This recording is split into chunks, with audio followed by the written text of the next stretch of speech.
राम सबके हैं और सब राम के हैं। राम मंदिर ने भारत का नया सांस्कृतिक प्रतीक अब बनाया है। राष्ट्रीय स्वयंसेवक संघ इस अवसर को किस ढंग से देख रहा है? आरएसएस के अखिल भारतीय प्रचार प्रमुख सुनील आंबेडकर के साथ खास बातचीत, चलिए दिखाते हैं आपको। प्राण प्रतिष्ठा समारोह की उल्टी गिनतियां शुरू हो गई। अब महज कुछ चंद घंटे बाकी हैं जब प्राण प्रतिष्ठा समारोह होगा, यानी कि प्रभु रामलला की प्राण प्रतिष्ठा होगी। हमारे साथ हैं संघ के अखिल भारतीय प्रचार प्रमुख सुनील आंबेडकर जी। सुनील जी, अब वो समय आ गया है जिसका देश ही नहीं पूरी दुनिया को इंतजार है, लेकिन संघ की भूमिका काफ़ी बड़ी रही है इसमें। तो किस तरह से संघ ने काम किया, किस तरह से रणनीति बनाई, इस पर मैं जानना चाहूँगा। नहीं, संघ ने कोई रणनीति नहीं बनाई, ये तो लोक भावना का विषय है और भारत के स्वाभिमान का, हिंदुओं के धर्म और संस्कृति की पहचान का विषय था।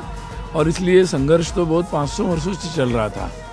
और इस संघर्ष को निश्चित रूप से, इस संघर्ष को जब लोगों ने, जब समय स्वाधीनता के बाद और ज़्यादा इसको गति मिली, और निश्चित रूप से फिर उस समाज की जो इच्छा थी उसमें स्वयंसेवकों ने, संघ ने ज़रूर अपना योगदान दिया और सारे समाज के साथ हम लोग, हमारे स्वयंसेवक खड़े रहे। और हमें खुशी है कि निश्चित रूप से सारे हिंदू समाज के सहयोग से, सहभाग से आज ये प्राण प्रतिष्ठा का एक शुभ अवसर आया है और बहुत ही आनंद है सभी लोगों को। और ये न्यायालय के द्वारा सारे पक्ष सुनने के बाद ये निर्णय आया है, ये उसमें और अच्छी बात है। और इसलिए हम लोग, हमारी इच्छा यही है कि पूरा समाज जो है ये भारत का उत्सव है। सुनील, कोशिशें तो काफ़ी समय से चल रही थी, आज़ादी से पहले भी चली, आज़ादी के काफ़ी बाद भी चली, लेकिन जो साधु संतों को, सारे संगठनों को एक साथ लाने का काम अगर सबसे पहले किया, जो बताया जाता है संघ के प्रचारक थे महेश नारायण जी, उन्होंने किया। अगर वो शुरुआत नहीं करते तो कानूनी शक्ल ले ही नहीं पाता, ना इस तरह का हल निकलता। नहीं, राम तो सबके राम है और इसलिए राम, भगवान श्री राम के जन्मभूमि पर मंदिर, भव्य मंदिर बनना चाहिए। ये एक ऐसा मुद्दा था जिस पर सबकी सहमति थी।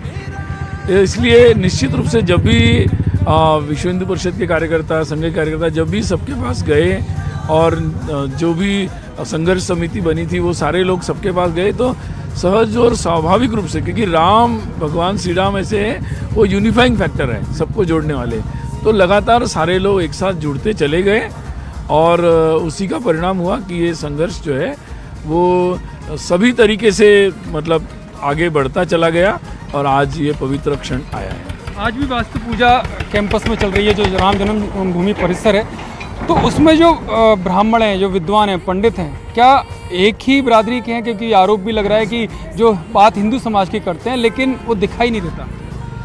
नहीं, ये पूरा ही जो कार्यक्रम हो रहा है तो इसमें तीर्थ क्षेत्र जो है उन्होंने ये बात बहुत अच्छे से की है और कि सभी प्रकार के समाज के सभी लोगों को उन्होंने यहाँ निमंत्रित किया है।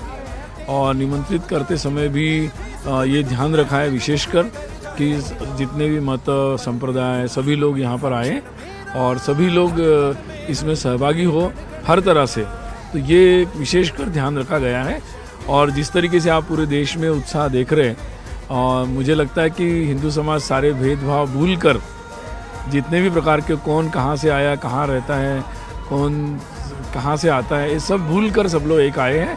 तो ये हिंदू समाज की एकता का, भारत की एकता का एक उत्सव है। पल पल में, युग युग में, हर क्षण मेरा, हर दम